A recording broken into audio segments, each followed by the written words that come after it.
Fala pessoal, tudo bem com vocês? A atuação diante do Sport preocupou o torcedor do Grêmio para a sequência. Será que o time vai reagir contra o São Paulo? E o futuro de Renato Gaúcho? Tem muita coisa em jogo já nos próximos dias. Chega mais, eu sou o Chico Garcia, inscreva-se no canal e vamos juntos!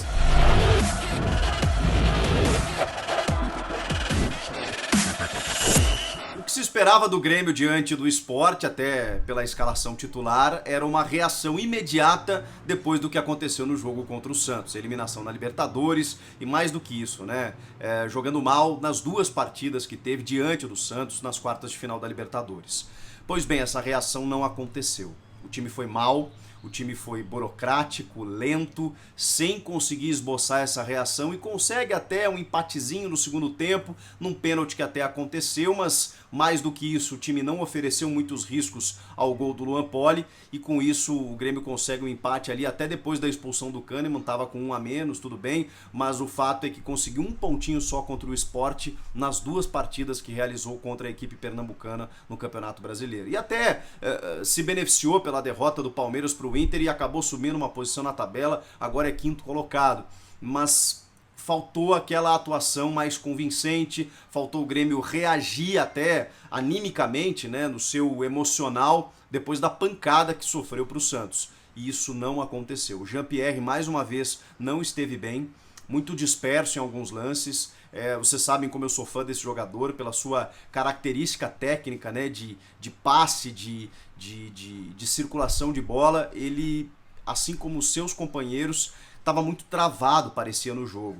O meio-campo já era um meio-campo mais lento, né? Porque o parceiro do Jean-Pierre foi o Lucas Silva, que também é um jogador sem muita mobilidade.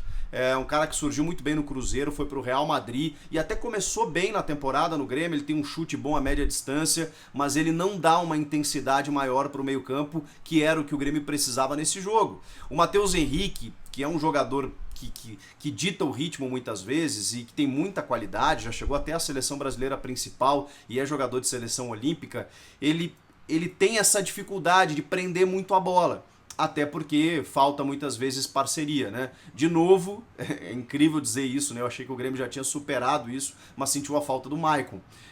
Porque o Grêmio não conseguiu dar esse passe entre linhas, ficou circulando a bola na frente da área, na intermediária. O Grêmio teve muita posse de bola no jogo, muita posse de bola, mas o Sport, num contra-ataque, foi lá e fez o seu gol. Aliás, num lance muito parecido com o gol sofrido do Marinho no jogo contra o Santos. Ou seja, o Grêmio é lento no ataque e lento na recomposição. Quando perde essa bola, a equipe adversária, que tem velocidade no contra-ataque, como foi o Sport, acabou marcando o gol. Uma falha de cobertura tremenda, né? Porque a bola sai pelo meio, o Mugni, né, começa a jogada, joga no Patrick, o Patrick devolve para o Mugni, ele centraliza e o Dalberto vem e faz o gol. E aí não tem cobertura nem na ultrapassagem do Mugni e nem no Dalberto que está chegando. Isso precisa ser corrigido. Isso precisa ser corrigido porque agora vem uma semifinal de Copa do Brasil. E aí a gente precisa falar sobre o que está em jogo. Muita gente me pergunta, será que agora o Renato Gaúcho vai embora? Será que está encerrando o ciclo? Eu já falei sobre isso muitas vezes aqui no canal e fui muito criticado, inclusive, pela torcida do Grêmio. Porque o Grêmio não me dava amostras de recuperação. Só que é verdade que em algum momento da temporada, num recorte pequeno ali, de uma sequência muito boa de 18 jogos de invencibilidade, até essa partida contra o Santos, o Grêmio havia se recuperado sim. O Jean-Pierre estava vivendo o seu grande momento, o Renato tinha encontrado um time com os seus dois pontas, o Darlan e o Matheus Henrique formavam um meio-campo mais interessante naquele momento, de mais mobilidade, mas depois disso o Grêmio jogou muito mal nas duas partidas contra o Santos, não conseguiu ter essa mesma intensidade, foi amassado pelo Santos nesses dois jogos e mostrou um jogo muito ruim, muito abaixo da crítica nessa partida contra o Sport. Mais do que isso, as escolhas do Renato elas são questionáveis em algum momento, né? Então a gente não sabe até que ponto o Renato mesmo vai conseguir manter mais, recuperar esse time para 2021. Ele renovou até o fim de fevereiro somente, para quando terminam as competições. E a gente sabe que o Romildo Bolzan Júnior, que é o atual presidente, tem um pacto com o Renato, né? Eles vão continuando, é muito difícil que o Renato seja demitido ou saia antes do previsto. Até fevereiro, então, isso tá fora de questão, mesmo que o Grêmio seja eliminado para o São Paulo na Copa do Brasil. Agora, se o Renato vai renovar por mais uma temporada, aí eu já não sei. Já não sei porque tem muita coisa em jogo, né? O próprio Romildo pode entender que o ciclo do Renato terminou. O próprio Renato pode entender que não consegue mais se recuperar e não quer manchar a sua história e sai aí para seguir a sua vida. Vai depender também do mercado. Se outros clubes acenarem com uma possibilidade de contratação do Renato, talvez ele pense na possibilidade. Se não, talvez ele pense em ficar mais um pouco por aqui. O que eu quero dizer para vocês é que não é o resultado de campo que vai determinar, incrivelmente, né? E eu acho isso até positivo, saudável, né? No futebol brasileiro tão moedor de técnicos e resultadista. No caso do Grêmio não é isso.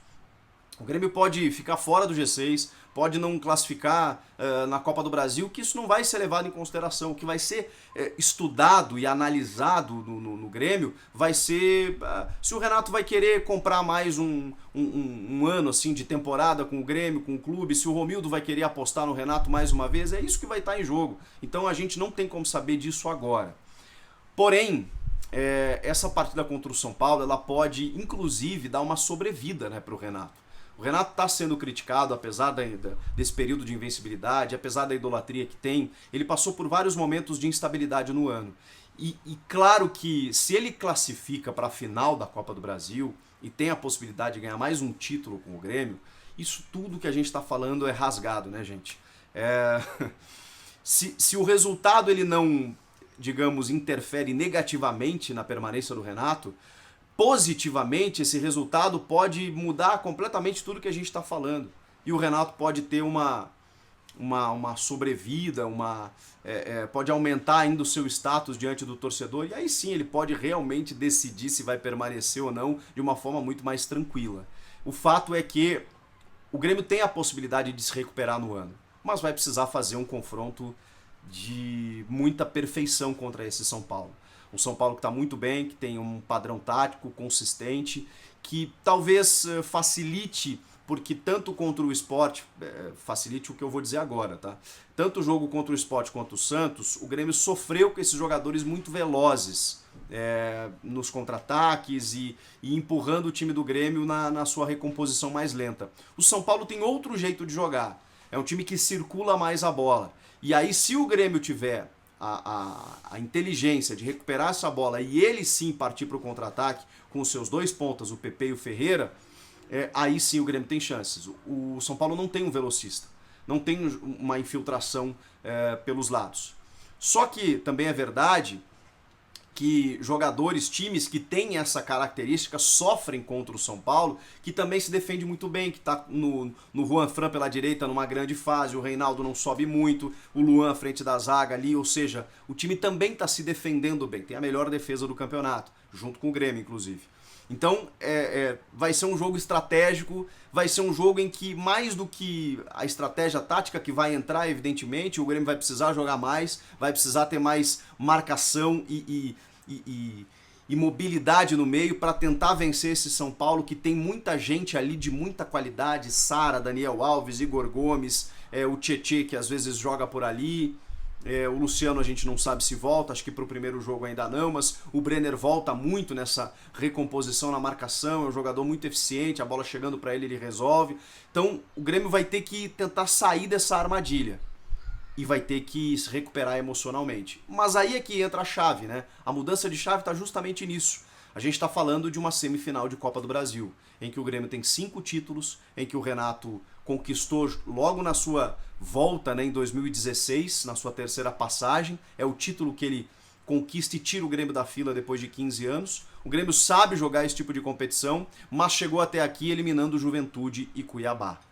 Então as coisas mudam de figura. É um confronto grande, é um confronto aberto, mas reside aí a esperança do Grêmio de mudar sua chave na temporada, de se tratar de um confronto do tamanho dos dois times, do tamanho da Copa do Brasil e do jeito que o Grêmio gosta de jogar.